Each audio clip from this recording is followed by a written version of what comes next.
Ľudia, čo v dnešnej dobe točia videá, chcú byť vždycky niečím špeciálnym, mať taký svoj charakteristický rukopis, mať ten záber z toho objektívu taký niečím iný a vo finále veľa z nich skončí pri tom, že chce mať cinematický alebo taký filmový obraz. Ale ak by sme si zobrali objektívy, ktoré väčšinou používame, tak z nich také niečo extra moc nelezie. Na druhú stranu tu máte anamorfické objektívy, ktoré majú o mnoho špeciálnejší charakter. Majú taký viac oválny bokeh, sú mnoho širšie, vidíte tam aj také tie horizontálne fléry. Je to niečo, čo sa nám vizuálne páči. Ale ak by som si mal predstaviť, že si kúpim 4-5 sférických objektívov, ktoré sa používajú naozaj že každý deň, a k tomu si ešte kúpiť 4-5 anamorfických objektívov, tak si myslím, že by som sa nedoplatil. Ale čo ak niečo takéto viem skombinovať? A presne o tom bude dnešné video.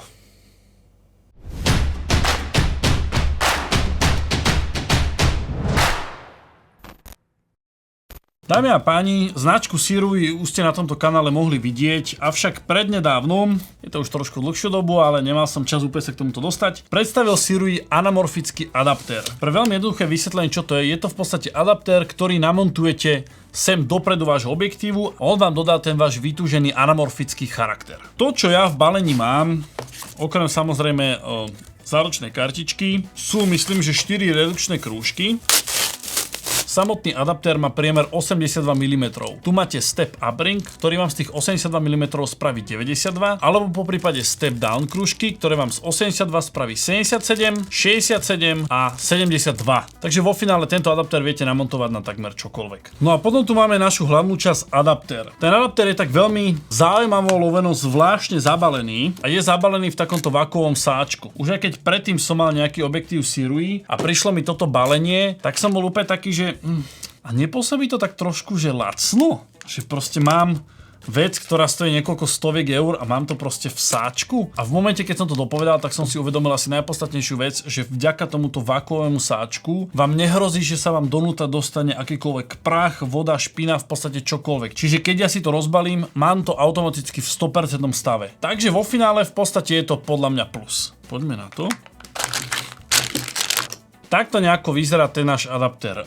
Na prvý pohľad vyzerá spracovanie naozaj že mega, má celokovové telo. Tento predok vyzerá naozaj super, mne sa mega páči to zakrivenie toho skla. Čo sa týka teda základných parametrov, 80 mm závit vpredu, 82 mm závit vzadu. Samotný skvíz, alebo teda stlačenie toho môjho obrazu je 1,25. Pretože nie je to stlačené až veľmi, máme tam ten anamorfický charakter toho obrazu. Nie až tak dominantný, ale v podstate už tu také základné prvky máme. Pri klasickom točení videí, ako napríklad točím toto, mám pomer strán 16:9. Vďaka tomuto adaptéru získam pomer strán 20:9. Keby teraz niekto rozmýšľal, že na čo nám tento pomer strán je, tak to je napríklad pomer strán, ktorý máte vy na svojom telefóne. Čiže nemusíte tam mať vy také dva čierne bary naľavo a napravo, ale viete mať vyplnenú celú obrazovku. To je iba pre také reálne zobrazenie, že čo ten pomer strán znamená. Ako som spomínal, tento adaptér nám rozšíri obraz o 25%, čiže aj naľavo aj na pravú stranu spolu bude mať o 25% viac obrazu. Iba pre takú veľmi jednoduchú ukážku, že ako široké to môže byť.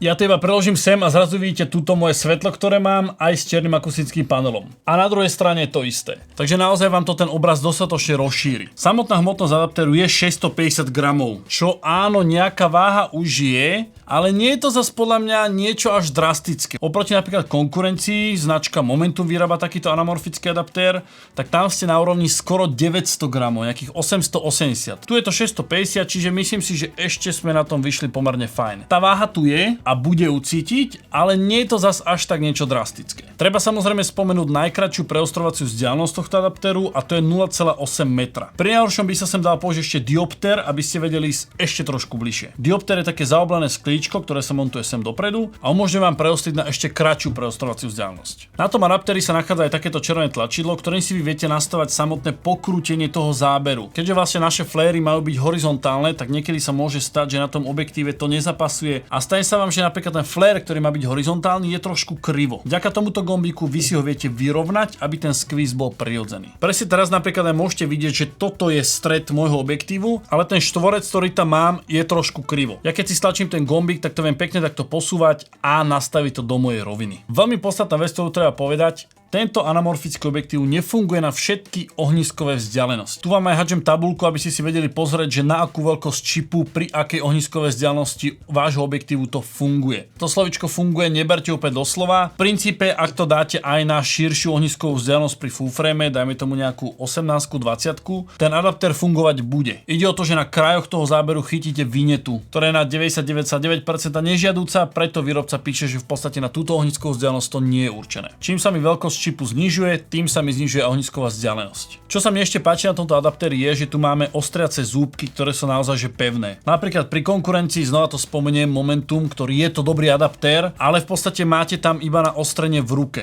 Tuto si ja viem dať aj nejaký follow focus, poprípade motorček aj s lidarom, aby som z toho mal, dajme tomu, nejaký autofokus a vie to tu naozaj presne ostriť. Pri konkurencii tohto adaptéru by som si musel dávať opäť nejaký prstenec, aby som tam vedel ostriť cez follow focus. Tu je to už stavané a to je aj dôvod, prečo som si ja vybral radšej tento adaptér. Ako som teda na začiatku videa hovoril, že ktoré tieto objektívy si viac vybrať, ktoré budem viac používať, tak aj vďaka tomuto adaptéru už si môžem vybrať iba túto stranu. Pretože tento adaptér funguje pri sférických sklách, to sú tie klasické, ktoré máme, ktoré sú robené na štvorcový formát. Má funkciu, že keď to tu našrobujem, dostanem charaktery anamorfického obrazu. Na druhú stranu, ak by som už mal tieto anamorfické sklá, tak tento anamorfický adaptér funguje ako taký boost. To znamená, že ja si ho tu viem takto našrobovať a v podstate teraz som z toho originálu 1,6 skvízu vďaka tomuto adaptéru dostal skvíz 2, čo je naozaj že extrémne široký záber a veľmi stlačený. Len tak medzi rečou tu je to aj napísané. Zo sférického skla dostanete skvíz 1,25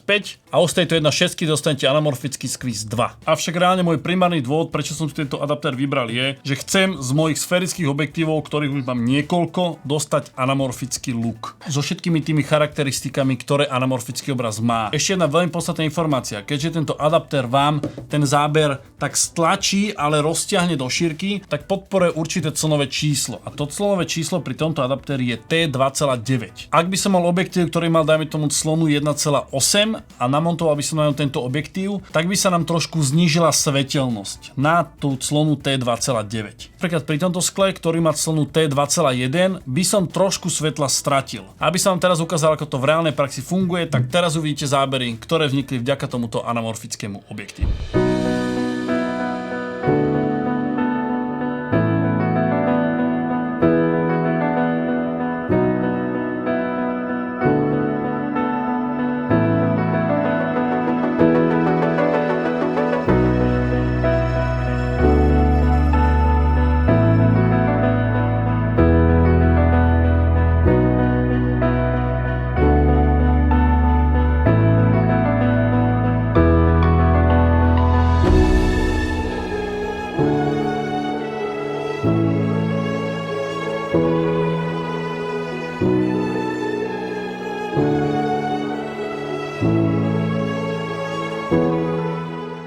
Ešte jednu malú zaujímavosť vám musím natočiť. Ja som ten adaptér dal na moju 1635 G-Master na Soničku FX3 a zistil som, že ma to reálne trackuje. Že ja to dám ruku a mne to proste funguje na autofokuse. Ja mám ten adaptér prekrútený na nekonečno, na ostrenie a mne to reálne funguje teraz aj na autofokuse. Nevedel som, že sa to bude takto chovať, ale je to zaujímavé. A len pre info, aby ste teda vedeli tie ohniskové vzdialenosti. Toto je 16 mm na full frame. Je teda pochopiteľné, že túto naozaj nevie ísť. A keď to ja vlastne dostanem na, myslím, že 28, takto keď som na 28, tak v podstate je to už použiteľné. Tá vineta, ktorá je tu... Ty kus, aké to široké! Tá vineta, ktorá je tu na roh, tak je v podstate minimálne vidieť. No a teraz vám ukážem, čo sa stane, keď dám ten anamorfický objektív dole. No tu vidíte, jak sa to celé takto otáča. Tak. Toto je šírka môjho záberu. Pre porovnanie, hej. Toto a toto. Moje zhrnutie na záver za tú cenu, a to je cca 700 €. Je to výborný adaptér, ktorý vám vie ponúknuť to, čo vy chcete, a to je ten anamorfický obraz, pretože má taký špeciálny charakter, ktorý sa nám páči. a zároveň vo finále vám vie ušetriť dosť peňazí, že si nemusíte kúpiť celú sadu týchto objektívov. Iba jeden anamorfický objektív vás vie kľudne výjsť na 1500 eur. Tu na úrovni 700 eur v podstate z vašich už sférických objektívov, ktoré máte, viete dostať ten váš vizuál, ktorý by ste v podstate chceli. Samozrejme treba povedať, že nie je to jednak jednej, ale za tie prachy to za mňa určite stojí. Ja vám ďakujem veľmi pekne za sledovanie, ďakujem aj značke Focus Nordic a Surej, vďaka ktorým som mohol mať tento adaptér a mohol som vám natočiť o ňom takéto video. No a s vami sa vidíme opäť na budúce. Zatiaľ sa majte a čaute.